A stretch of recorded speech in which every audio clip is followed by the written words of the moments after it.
Hello friends, welcome to our channel. আমরা সবাই ইংরেজিতে ইয়েস শব্দটি ব্যবহার করে থাকি, কিন্তু জানো কি ইংরেজিতে ইয়েস শব্দের আরও অনেক বিকল্প শব্দ আছে যা কথোপকথনকে আরও বেশি প্রাণবন্ত ও আকর্ষণীয় করে তুলতে পারে।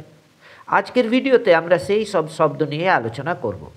তাহলে দেরি না করে ভিডিওটি শুরু করা যাক। সাধারণ কথোপকথনের সময় আমরা ইয়েসের জায়গায় ব্যবহার করতে পারি ইয়া, ইয়েপ, ইউপ, সিও, ওকে। যেমন যদি কেউ তোমাকে প্রশ্ন করে ডু ইউ লাইক টি, তুমি উত্তরে বলতে পারো ইয়া। যদি তুমি একটু ভদ্র বা আনুষ্ঠানিকভাবে উত্তর দিতে চাও তবে তুমি ইয়েসের জায়গায় বলতে পারো certainly, of course, absolutely, indeed, correct. ধরো অফিসে বস তোমাকে বলল can you send me the report, উত্তরে তুমি বলতে পারো সার্টেনলি স্যার।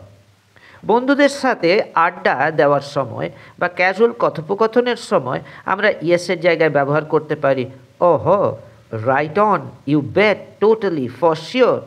ধরো কোনো বন্ধু তোমাকে জিজ্ঞাসা করলো enjoyed the film tonight, তুমি উত্তরে বলতে পারো টোটালি। আর যদি খুব জোর দিয়ে সম্মতি জানাতে চাও তখন ব্যবহার করতে পারো exactly, definitely, without a doubt, no doubt, by all means. ধরো ক্লাসে টিচার বলছেন ইজ লার্নিং ইংলিশ ফান, তুমি উত্তরে বলতে পারো ডেফিনেটলি স্যার। তাহলে দেখলে ইয়েসের বদলে কত রকমের শব্দ ব্যবহার করা যায়। এগুলো ব্যবহার করলে তোমার ইংরেজি আরও প্রাকৃতিক ও আকর্ষণীয় হয়ে উঠবে। আজ এই পর্যন্ত, পরের ভিডিওতে আবার দেখা হবে। ভিডিওটি ভালো লাগলে লাইক, শেয়ার ও কমেন্ট করতে ভুলো না। আর হ্যাঁ, আমাদের চ্যানেলটি সাবস্ক্রাইব করে দাও। বাই।